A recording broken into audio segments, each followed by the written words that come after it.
दादा ही मूर्ती कितीला आहे हो? ही मूर्ती 1051 रुपयाची आहे.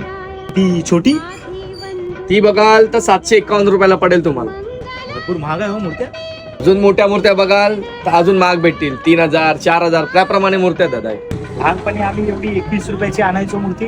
पुन्हा शाळेतून आलं का पूर्ण दिवसभर खेळायचो. त्याच्यानंतर बोललो मोठं झाल्यावर पैसे साचून मोठी मूर्ती घेतो. पैसे साचत नसतात भाऊ, पैसे खर्च होत असतात. खरं आहे भाऊ, तुमचं बरोबर आहे. आम्ही लहानपणी ना त्या 21 रुपयाच्या मूर्तीबरोबर पूर्ण अवतीभोवती खेळत राहायचो आणि पूर्ण दिवसभर सगळी मुलं आम्ही लहान मुलं एकदम इकडे तिकडे खेळत राहायचो. पण आता एक टाइम आरतीला पण संध्याकाळच्या घरामध्ये नसतो. मुलं बोलत होती की 3 फुटाचा ह्या वर्षी गणपती बसूया आपण गणपती. माझ्याकडे 1 फुटाचे पण गणपतीचे पैसे आहे. पण मूर्तीच्या भावापेक्षा मनाचा भाव मोठा असतो. मूर्ती छोटी असो या मोठी असो, आशीर्वाद तेवढेच देते. खरं आहे की नाही? हो खरं आहे. हे घ्या पैसे माझे ह्या वर्षी.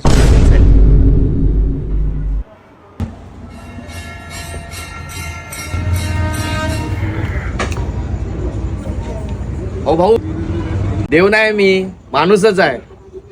पण मला बरं वाटलं तुम्ही माणसामध्ये देव शोधताय. बरं आहे. मग सांगा कोणती मूर्ती बुक करू? कोणती पण करू, पण भक्तिभावाने करू. हा,